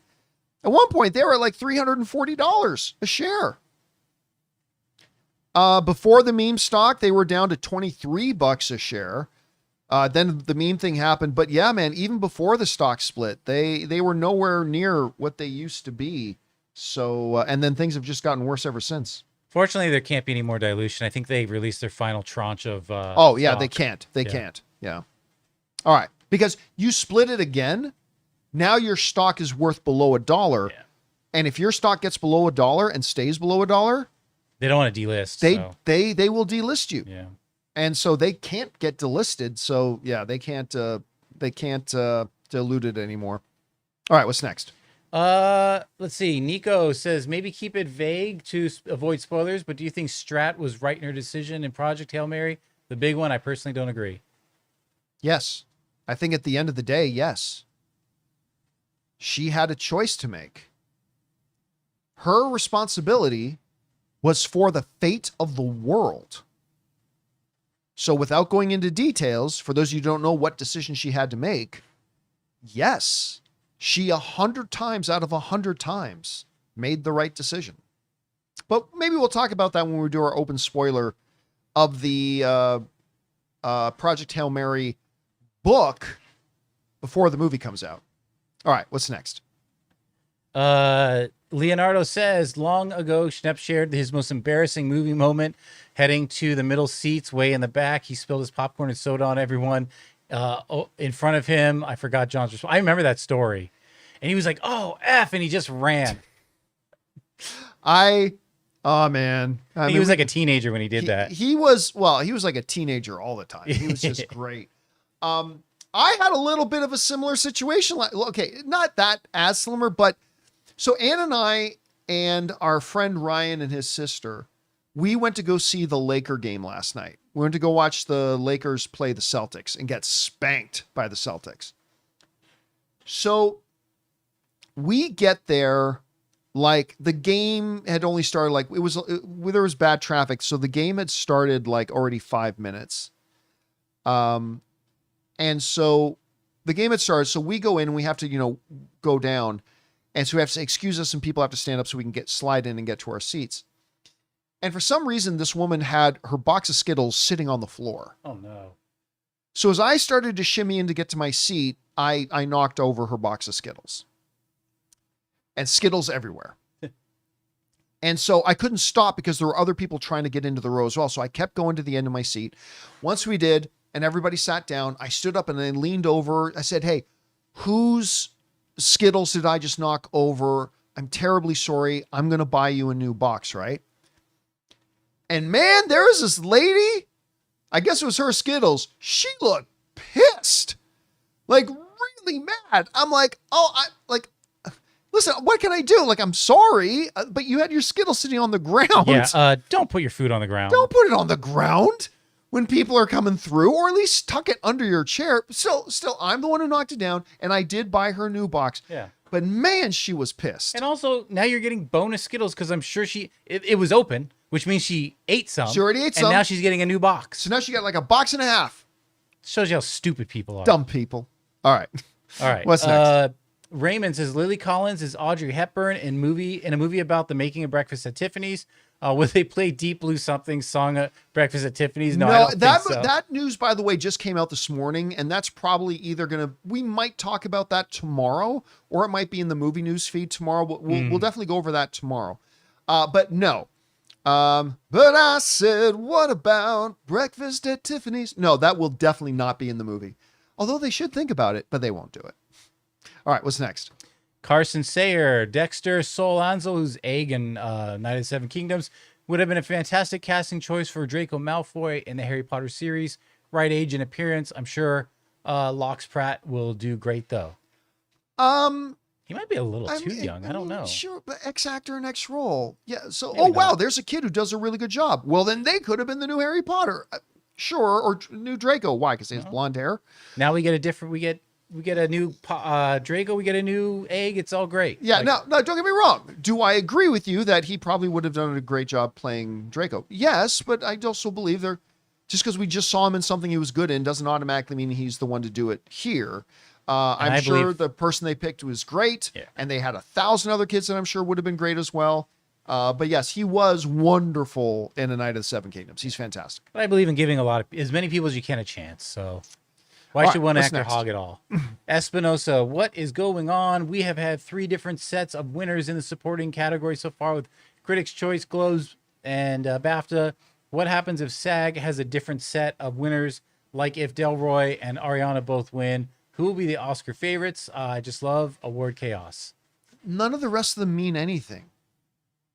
None of the people who vote in the Critics' Choice Awards are voters in the Academy. Didn't we already have the set? Oh, we had the nominations. Yeah. We didn't have the... None of the people who vote in the Golden Globes are voting members of the Academy. No. Again, the Golden Globes are a joke. They're a tiny group of people who have no business voting in anything. That's just my opinion. And critics don't vote. The critics do not. Well, there are some critics that have Academy membership, so I take it. But for the most part, though, none of it matters. Like it really doesn't matter. It's all that's going to come down. Now, the SAG ones, though. Yeah. Because you're talking about a lot of people in SAG. Not all of them are, but a lot of people in SAG are also, like, all the members of the actors branch in the Academy are also SAG members. Not everybody who's in SAG is in the Academy, but I think just about everybody in the actors branch of the Academy is also a member of SAG. So that's the one that's the one to keep our closest eye on when it comes to the supporting categories. Again, that doesn't mean it's automatic. Like, it's just because SAG gives best supporting to this person and that person, that doesn't automatically mean that's what's going to happen in the Oscars.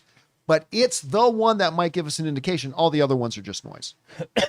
All right, what's next? We got R. Dank. By the way, somebody in the live chat is just saying, I'm going to flip out if Michael B. Jordan doesn't win. Dude, Michael B. Jordan's not winning. It's either going to be, and Michael B. Jordan is phenomenal in that movie, and I'm all for him winning, but both Leonardo DiCaprio and Timothée Chalamet, who I believe will win and should win, are both ahead of him. So you get all your mad out now, I guess, if you're going to be mad. Yeah. Get it out now because he's not winning. All right. Although he was awesome in it. Anyway. What's next? Ardank, do you think you'd be less critical of Mando and Grogu if they did what Stranger Things did by framing it as the theatrical release of the series finale? No. No, because again, really, what are we doing here? We haven't had a Star Wars movie in 7 years, and the first thing you're putting out in theaters in 7 years is an extension of a TV show. And we are coming off of what is universally agreed is the worst season of Mandalorian. You may still think it was good. I don't, but you may still think it was good. But even if you think the third season of Mandalorian was good, you still probably think it's the worst of the 3 seasons. So no, I would be just as critical. Now, look, again, I still think there is hope for it. I do. It's John Favreau, man. As long as John Favreau's involved, there's a chance. But as far as my criticisms about it, no, all those would still be the same, even if they announced it before. All right, what's next? HV3 says, what a great gold medal game. Canada dominated U.S. Almost the whole game. We only won because our goaltender had the game of his life. Congratulations to both teams. Well, you know, it's great. Well, and first of all, yes, congrats to Team USA. Their first Olympic gold medal since 1980. We've gotten bored of them. But no, honestly, listen, but that's one of the things that happens in hockey, right? The goaltender in hockey is unlike any other position in any sport ever. I remember going back in the day when I was a kid. Many of you won't remember him, but there was this goaltender by the name of Dominik Hasek, who was immortal, like just stupid, like had to be some kind of supernatural being. Because in hockey, no matter how badly you beat up another team, if the other team's goalie simply refuses to let you score, there's nothing you can do. And I remember watching games both in the NHL and in international games. Like I remember one Olympics or like in a Canada Cup too, where like Dominik Hasek, like Team Canada and Team USA would be beating them up. But it didn't matter because Dominik Hasek wouldn't let anything go in. And when that happens, that happens. There's nothing you can do except tip your hat and say, okay, we move on. And, you know, it's really nice because so for most of my life, there's never been any competition for Canada in hockey. Like there was Russia for a while. But now with, you know, Canada winning the Nations Cup against the US a few months ago, and now the same two teams, once again in overtime, it means there's real legitimate rivalry. And that makes hockey fun.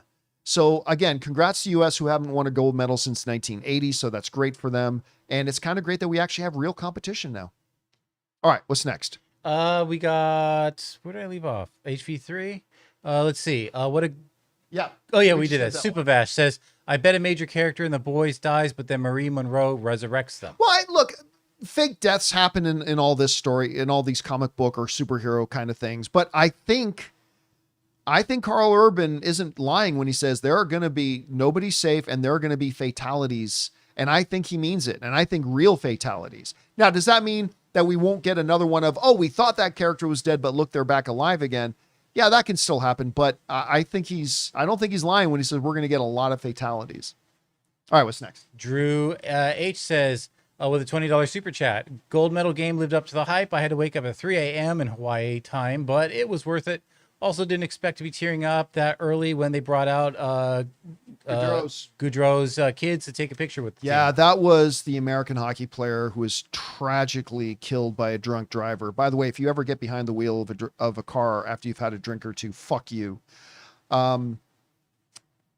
He was killed by a driver on the weekend of, I believe, his sister's wedding. And him and his brother were out for a run or out for a bike ride or something like that. The day of or the day before their sister's wedding, got hit and got killed. It was just totally tragic. Like really touching. Very, very touching moment there. All right, what's next? We got Austin Gallo who says Magneto's Jewish heritage is a key part of him.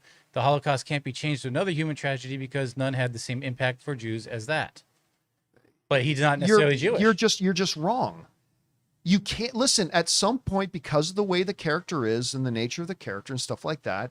As the years go on, I would agree with you 15 years ago, but as years go on and as time continues to pass, not aging is not a thing of Magneto. I'm sorry, it's just not.